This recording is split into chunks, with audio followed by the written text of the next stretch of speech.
That's my cue. Hi, everybody. My name's Andrea Boykowicz. I'm with Oakland Planning and Development Corporation, and this is a development activities meeting for a proposed residential conversion in the Melwood area urban industrial zone, 420 Melwood. And with us this evening are Hudson Companies. They're, I think, the architects as well for this proposed renovation. Christian Umbach representing city planning and other members of the community. Oakland Planning and Development Corporation is the registered community organization for this area of Oakland, and therefore it's our pleasure and our privilege to host this development activities meeting.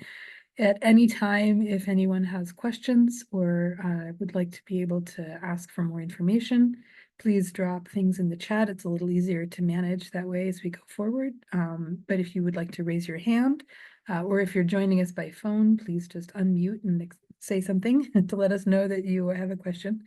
We're gonna see a presentation. And Kelly, I just wanted to make sure that you are able to share, or that the members of your team who are going to share are able to do that.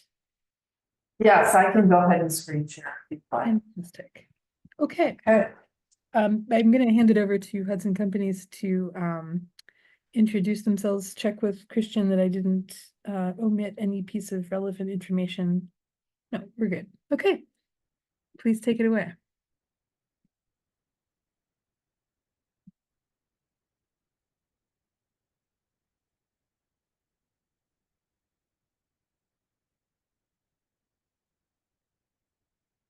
Kelly, if you are saying things or sharing your screen, we can't hear or see.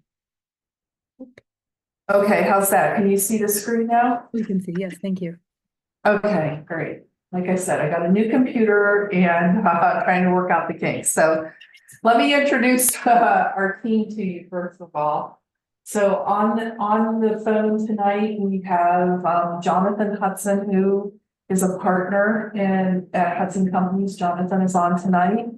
We have Dan Robinson, who is our development coordinator, who is on as well.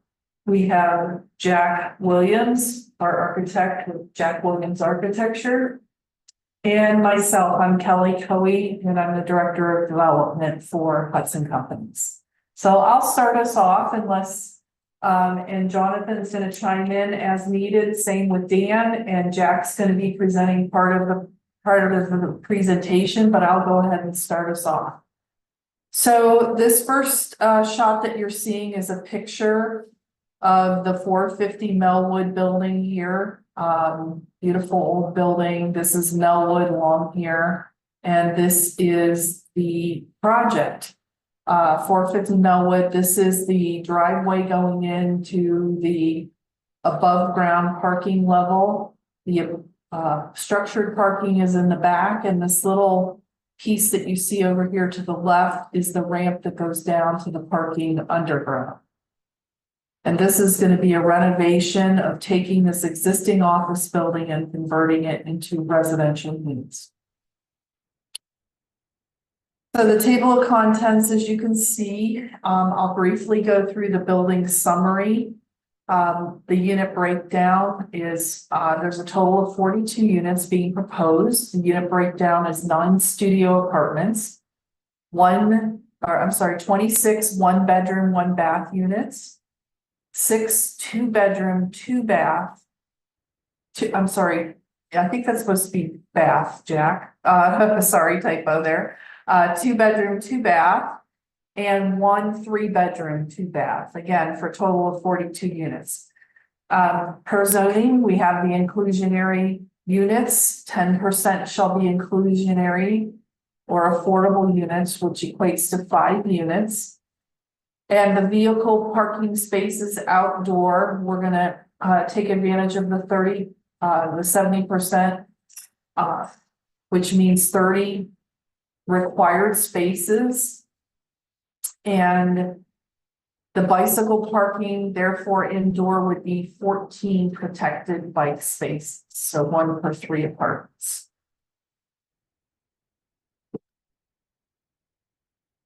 This is the location of the 450 Melwood project. So this is Baum here, and this is Melwood. And this is the former UPMC building.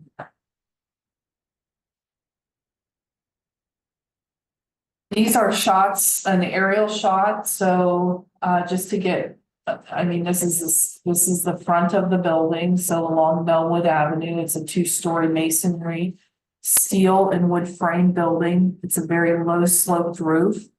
And it has the structured parking that I mentioned on the south and the rear.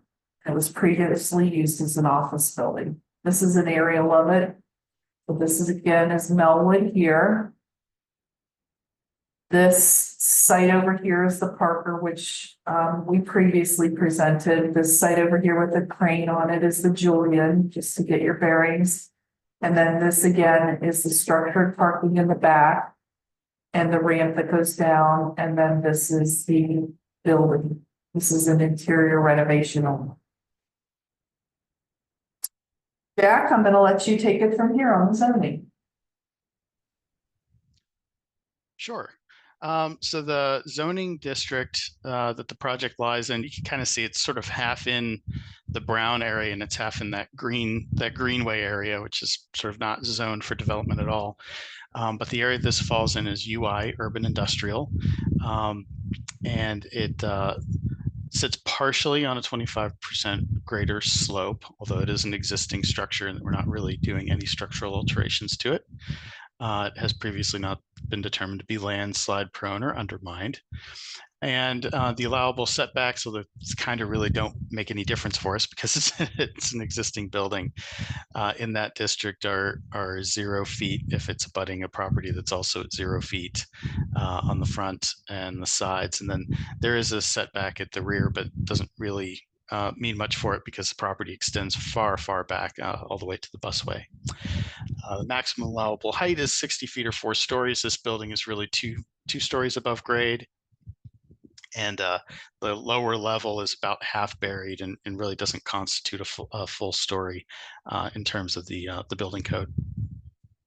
And multi-unit residential uses as being proposed are allowed by special exception in this district.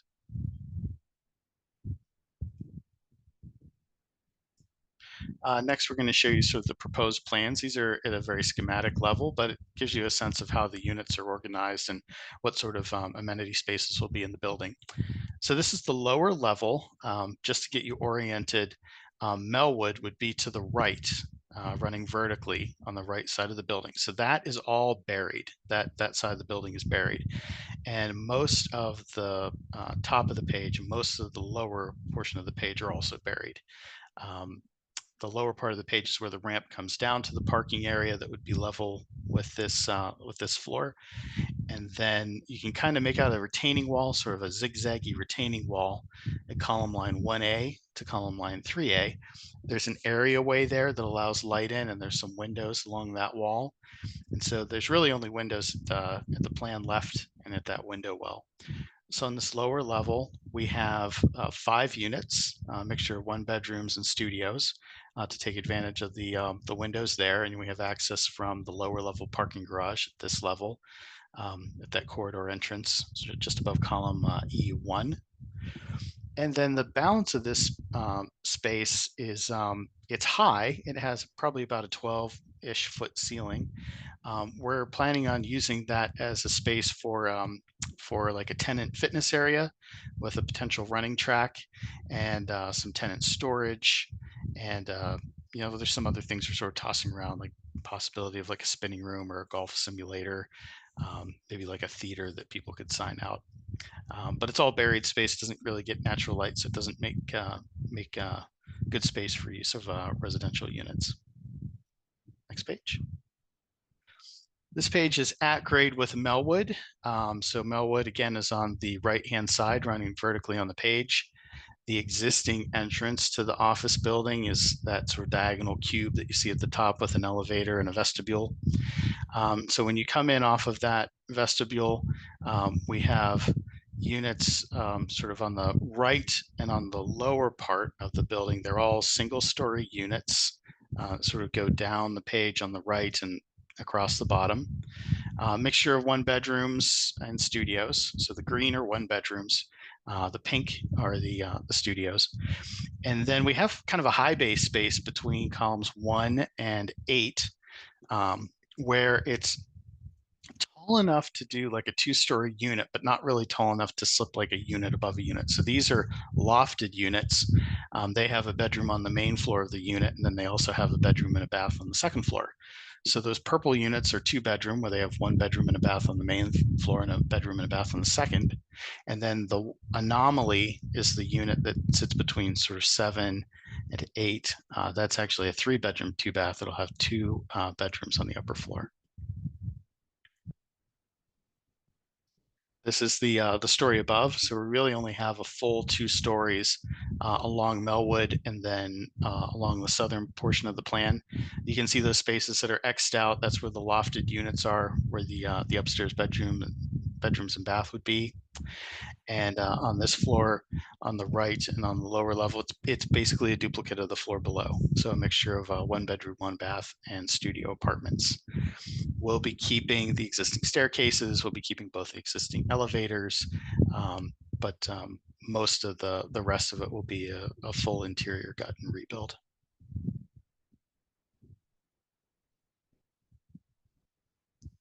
And that's basically the whole project. The exterior is going to basically remain the same. We'll be replacing equipment on the roof, but the fenestration and whatnot is basically going to be the same as it is now. The front facade will be the same. The glass entrance will also be the same. Really, no major changes planned to the exterior.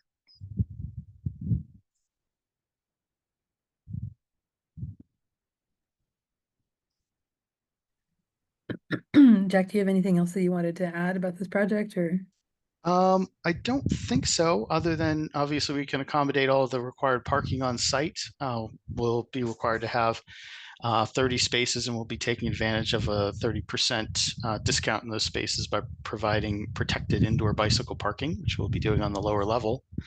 I think, Kelly, unless you have anything else to add, I think that's all I have to say. I think that sums it Jack, up. I think the only thing to add possibly would just be to note and make clear that as the project is proposed today and verified by city planning and zoning, we are not required to have a zoning board meeting for this, since it is a zoning as of right project. However, we will be, of course, attending a planning commission meeting in the future. So that's my only addition there, just as far as upcoming meetings and what is required of us as far as further city approvals. That's all I have to add additional. I was hoping maybe one of you could talk a little bit about the use of the parking by the proposed development across the street. So how is that going to be managed and enforced, if it were? And is there any sort of wiggle room in the allocation of spaces?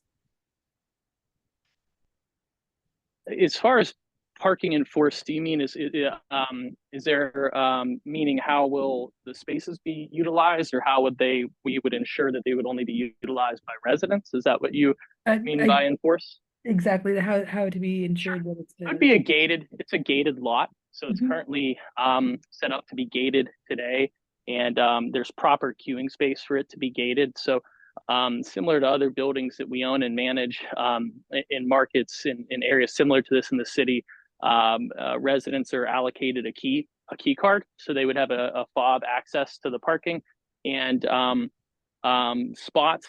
Although that's not been determined yet, we do have the ability to assign spots as well. So spots, can be assigned. It's really a detail that's pretty far out from operations that hasn't been determined yet, but it would be a secure parking and access via fob, just to ensure that the only people using the parking are those who are being residents or employees that work at the properties. And I think just another question, I'll let Kelly jump in as well. Of course, anybody at the previous development activities meeting would be familiar with it, but if not, although this is a project that's somewhat separate from the 435 Melwood project across the street, which is a 12-story 166 unit apartment building that we were just at a zoning board meeting here within the last few weeks. the part of this parking is allocated to that building, and then also allocated to the building that we're proposing here today. And we're confident that we have enough parking within this existing structure to accommodate both buildings. And we're also really excited that we can reuse this existing structure and reuse the existing parking, because parking is always a very costly part of the development. And so we're excited to reuse an existing structure that's there today, to accommodate all the residential units of both this project and the one across the street. And if I missed anything, feel free to ask again about parking. I'm not sure if that fully answered your question. I guess maybe I want to just make sure I understand the total carrying capacity of the lot and its structure. And how many of these, so how many slots, I can't just refresh for anybody's memory who was not part of the previous development activities meeting, what the split is going to be in terms of the use between this building and the building across the street that will be using its parking spaces. I can chime in on that. Zach, you can correct me if I'm wrong. Across the street, for the Parker, as Jonathan mentioned, 166 units, so 117 spaces will be required. So the building that you see today, the UPMC, and this parking, there's a total of 153 spaces there. So you take 153 minus 117, that's 36 spaces left. Gotcha. And the 450 Melwood will be utilizing 30 of those 36 spaces. So we have a little extra left over. And will there be a charge to tenants who want to avail themselves of that spot, of those spots? Yeah, it's typical in the market to charge for parking, and we plan on charging for parking. Okay.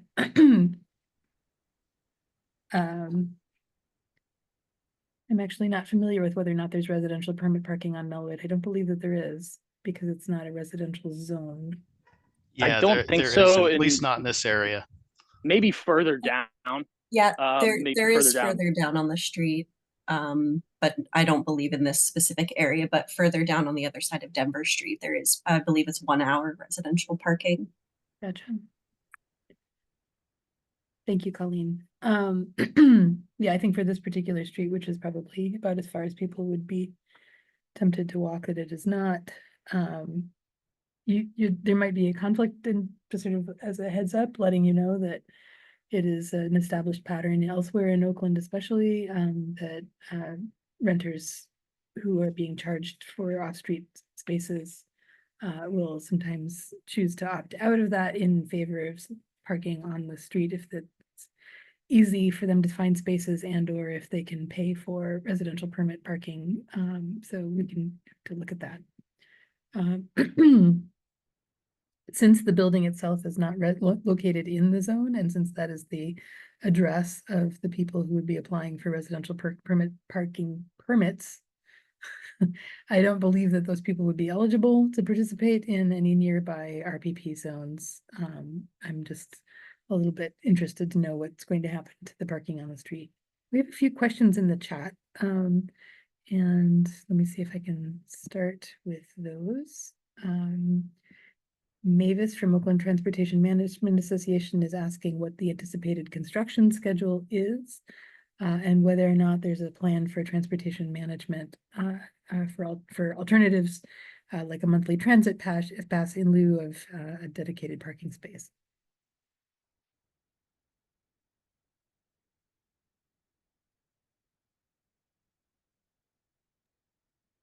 Sorry, I was on mute there. It took me a minute to unmute.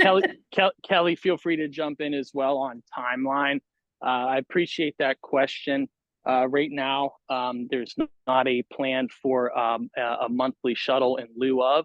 However, if there was any literature, I know it was mentioned that you're from a group involving transportation with Oakland. If there's any literature or any, subsequent conversation you'd like to have outside of this meeting, we're always happy to connect and hear thoughts and ideas. So feel free, if you'd like to drop that in there, or I believe Kelly's information's been shared, you could share that with us.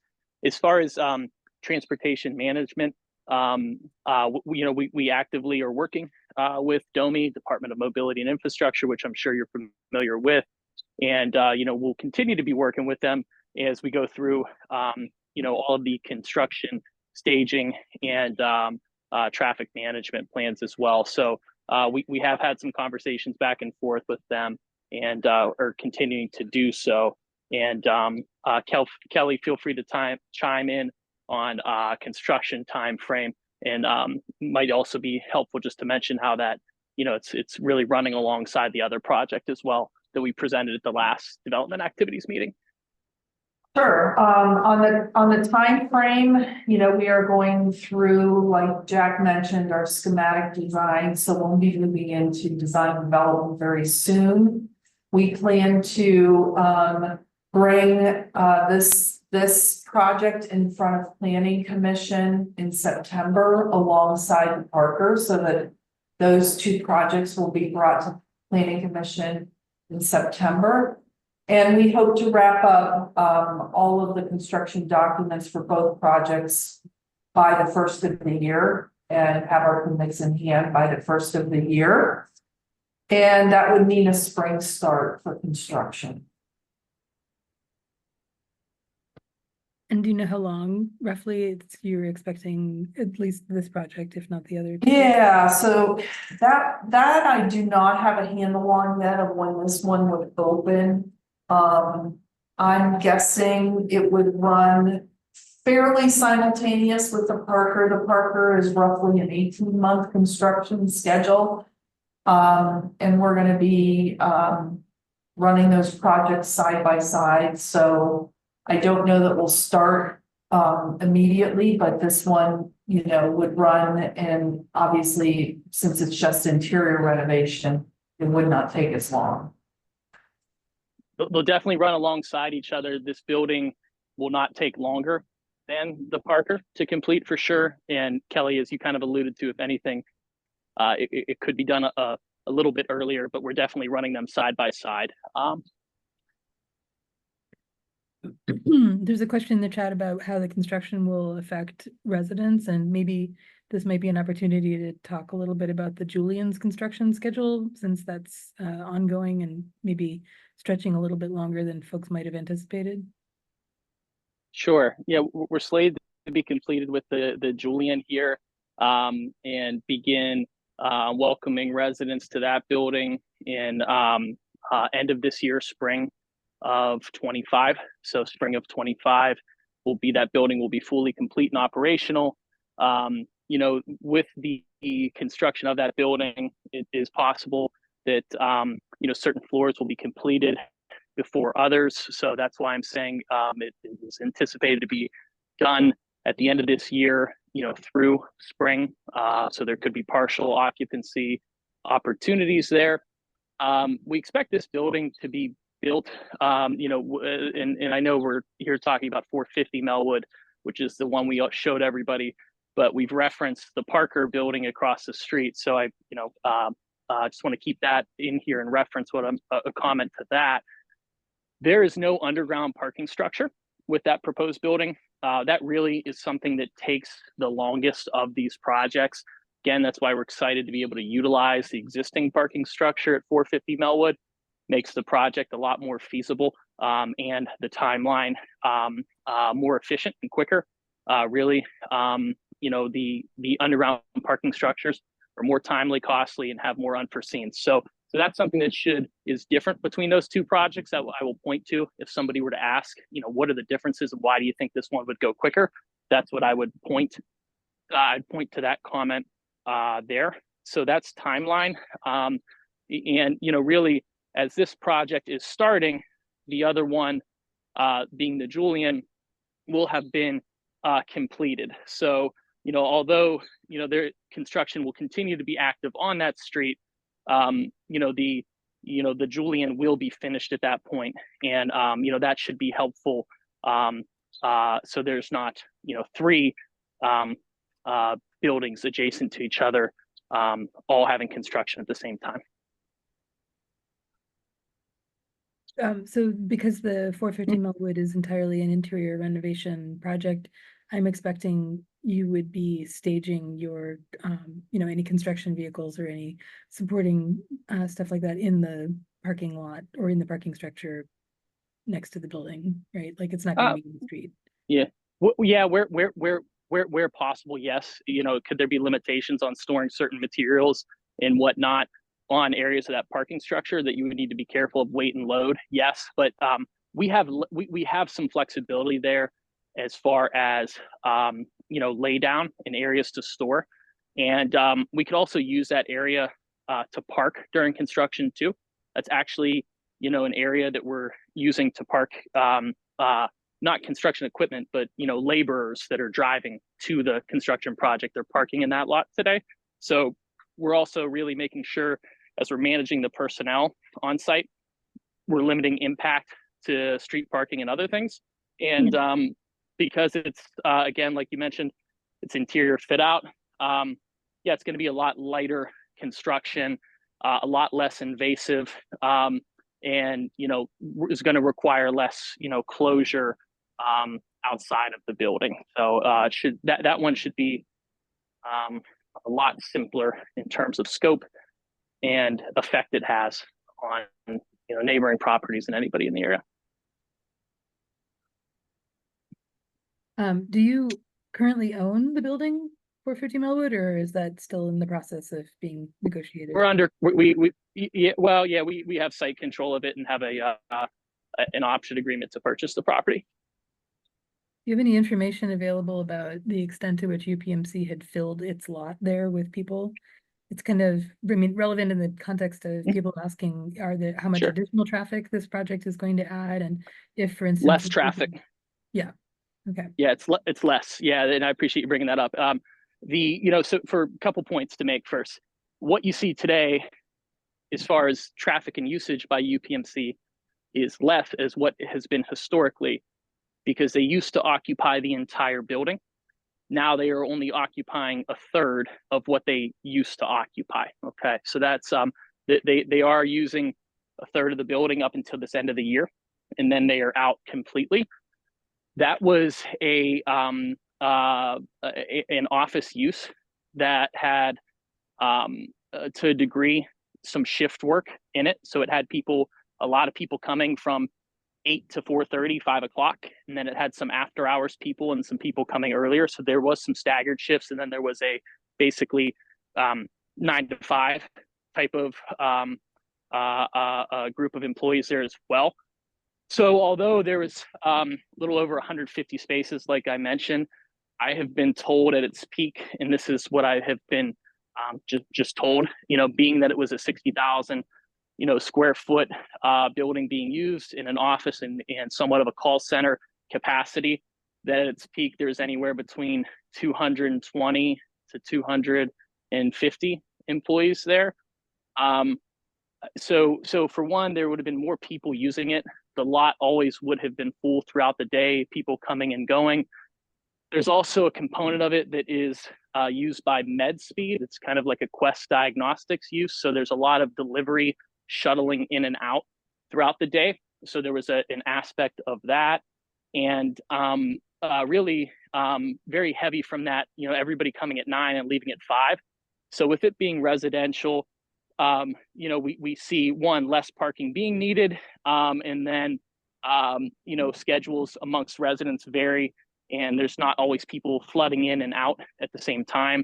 So we expect for the traffic and parking to be less invasive than what it previously was, and we've been working with DOMI on all of that as well. They tend to agree with that. And we're not required any traffic impact studies here. We did go through our traffic scoping with them, and we're doing a scoping memo. And, basically all of their counts have indicated to this point that, nothing being proposed here today is making traffic any worse. And if anything, it's lesser than what the building was previously contributing to the traffic as an office use, if that makes sense.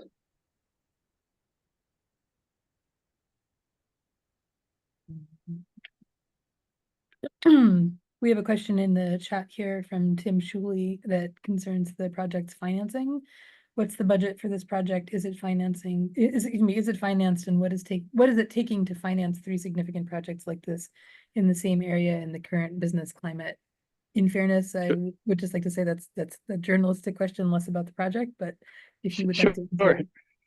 Well, I'm gonna give Tim the non-journalist answer.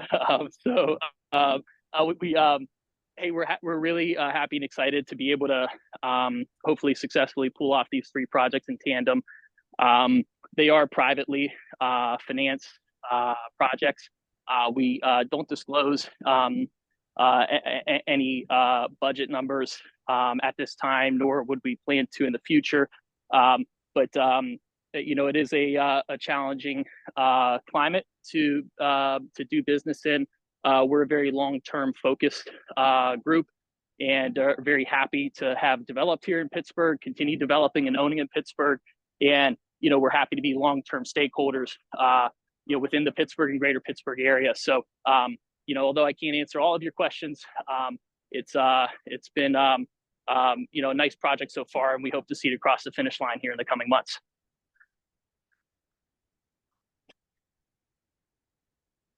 I'm not seeing any additional questions right now in the chat. Oh, sorry. Colleen would like to know if there were traffic studies that were completed for the Julian and the Parker. Yeah, for the Julian, we were not required. So to kind of go back full circle. So as typical with any developer, and what we were asked to do and had to do within, as the city planning and zoning and DOMI and any other similar entities mandate that we do, we work with DOMI on the outset of any of these projects, which is the Department of Mobility and Infrastructure. They're really the entity here at the city that looks at the proposed development and the proposed uses. We work with them, and they determine whether or not a traffic impact study is required, or if it is just a traffic memo, which is essentially a lesser form of a study, is required. We were not required to do a traffic impact study on the Julian. We did take counts of several intersections after there was some concern. All of those counts that we took were negligible, and posed no increase in traffic beyond normal, reasonable numbers there.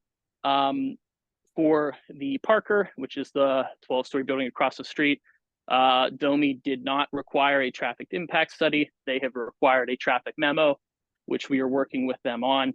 And then, similar to what I just mentioned here, there is no traffic impact study required as part of the redevelopment of this building. The city has very recent data of intersections within the area, and this is the city that in DOMI is the department within the city that makes the determination on whether an impact study is required or not. So we're following their recommendation and what they're asking for, and at this point, it's that only a traffic memo is required.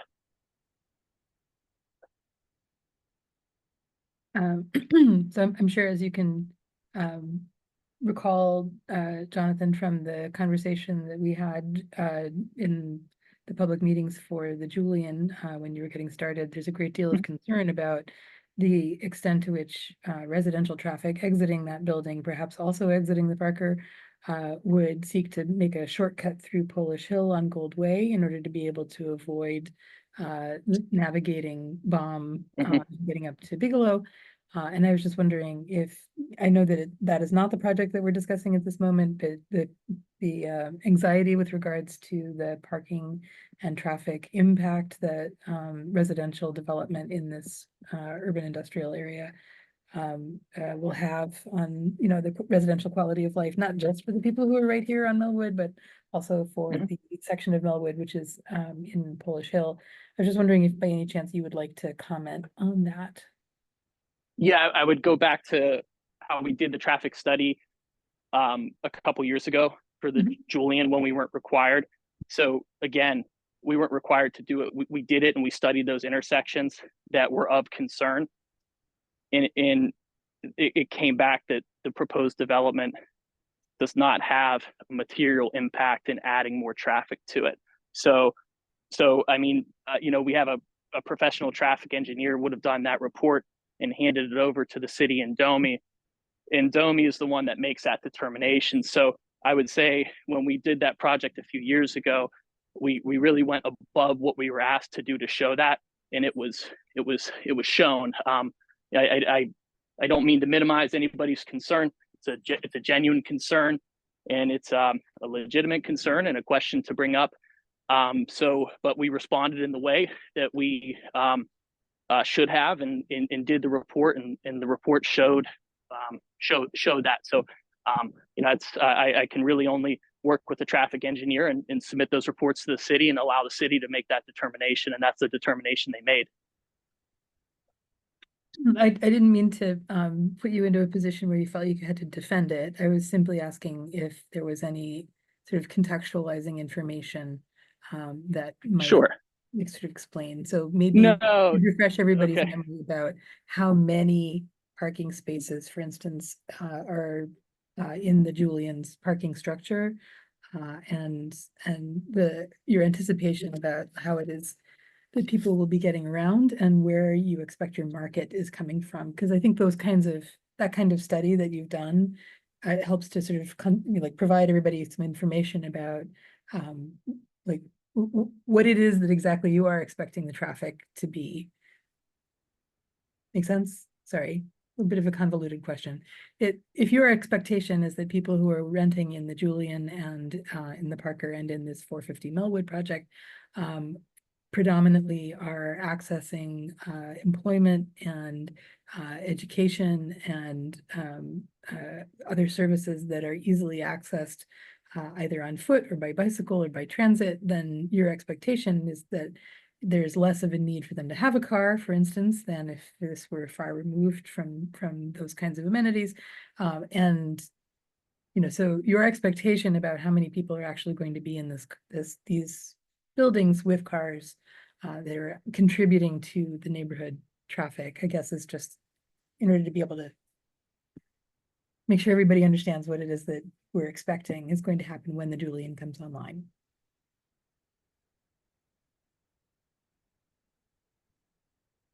No, I and again, I apologize. So are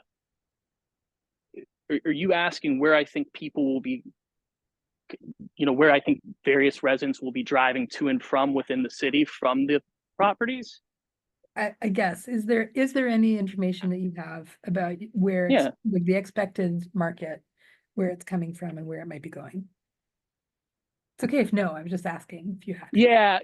I wouldn't want to say I have a report in front of me right now to look from to tell you that we expect 50% of the units to be working in downtown and 25% to be coming from East Liberty and Oakland. So I don't want to reference anything that's a studied statistic. But what I would say more in general, for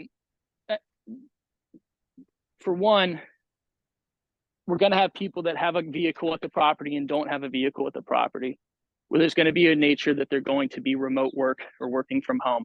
And that's pretty understandable given the past 4 years and where that has went. We are in a, meds and eds corridor, just over the hill and down the street is Pitt and Carnegie Mellon. Individuals, it'd be we have UPMC Shadyside and other UPMC, hospitals and facilities, within a stone's throw away. We expect a lot of those individuals could have a car and drive there, but also know a lot of them will be utilizing some sort of public transportation as well. So, are some people at our property going to be working downtown? Most definitely they will. But in reference to some of the cut throughs and shortcuts, I don't think it's reasonable to say that everybody in the building is going to be doing that. And I think if you look at some of the areas where I think we'd expect to pull from, being individuals employed at some of the medical institutions within Oakland and in Shadyside, they really wouldn't be utilizing it.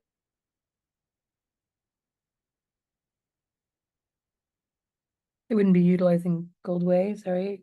So that will be a thoroughfare used to access that garage. And I think it's somewhat of a traffic calming measure, and Domi has recognized that as well, that parking for these two proposed buildings is accessed solely through Melwood, and it's on the other side of the street in the existing parking deck.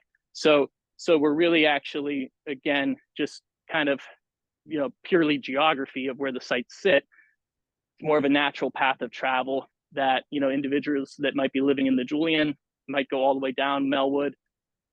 They could use our private alleyway to get to Goldway, or they could use Denver, whereas residents within the two proposed projects, being that they will be parking at 450 Melwood, likely aren't going to be driving that far down Melwood, because to access their apartment, they would stop right there at 450.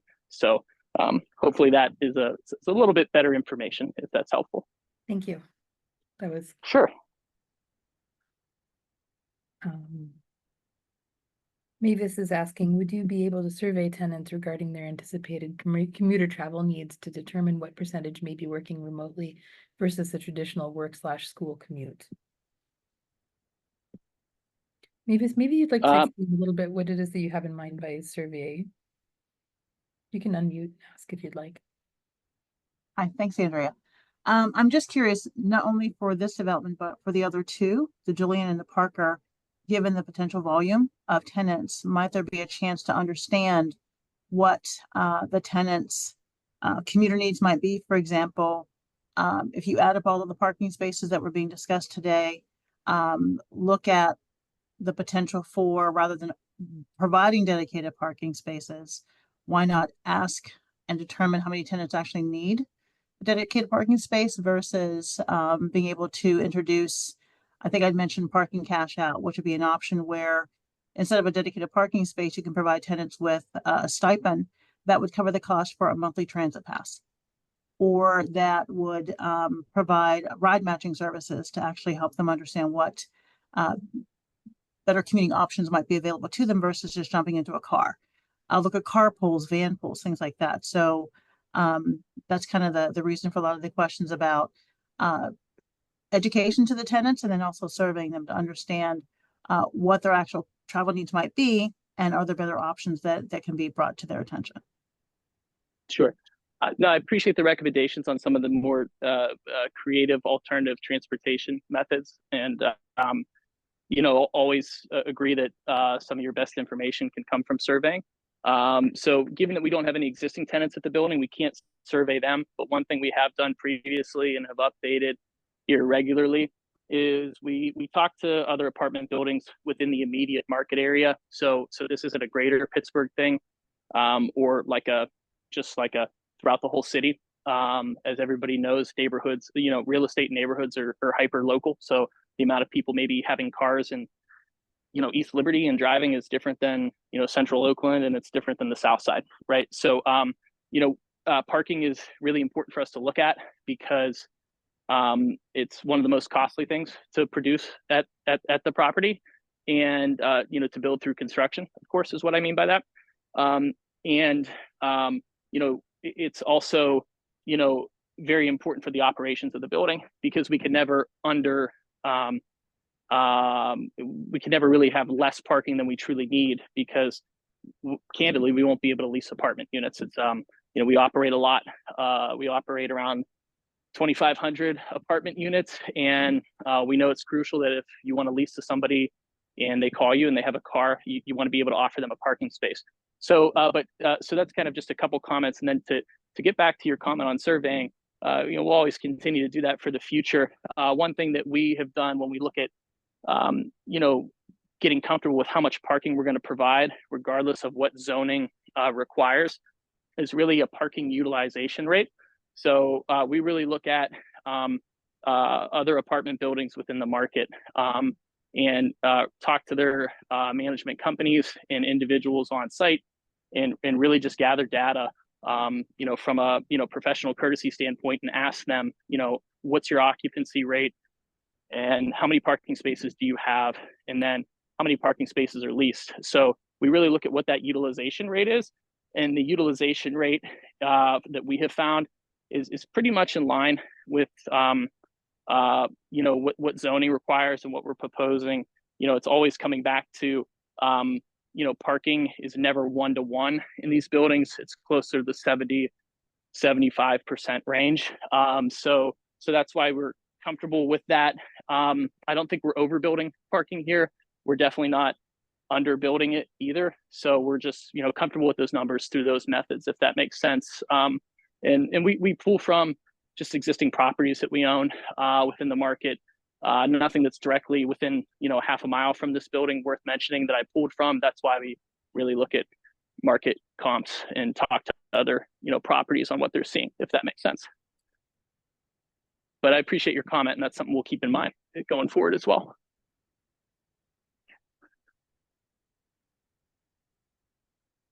Thank you.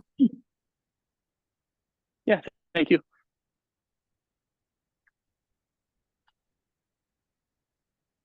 Does anybody have any additional questions? Andrea, I could just jump Yeah. in for a second.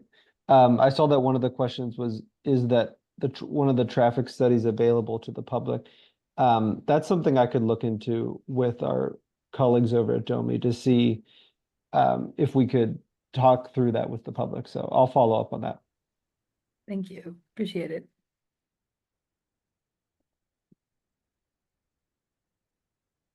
Just for everybody's information, the Julian's traffic analysis took place before the pandemic, and I would imagine that the universe is altered somewhat, but the project is still not complete, so it's a little hard to sort of figure out the impacts of those kinds of changes in the way people work and live and get around, what kind of impact that's going to have to that building.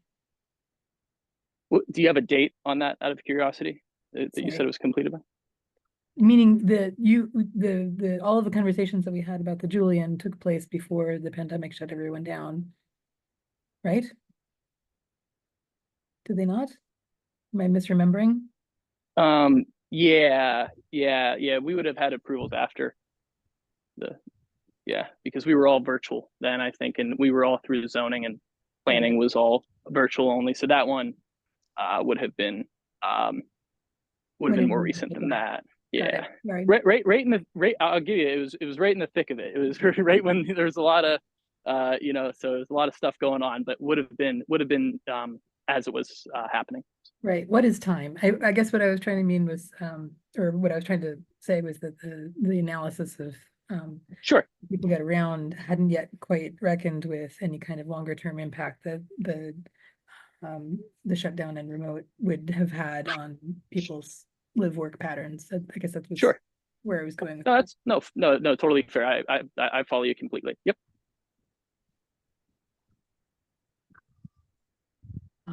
Not seeing anything else here in the chat. Does anyone have a anything else to ask?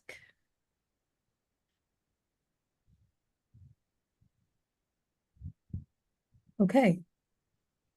Well, thank you all very much for coming. We are going to capture the recording of this meeting and post it to our website. We will supply a copy to City Planning for assistance in producing their report as well.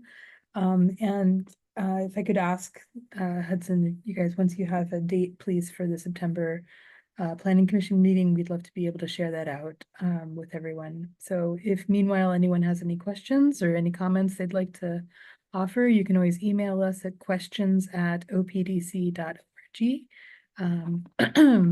And with that, I want to thank you all very much for coming. Thank you. And for your time. Thank you, everybody. Thank you very we appreciate much. it. Thank you. Take care, everyone. Yep. Thank you. Have Thank a good night. you.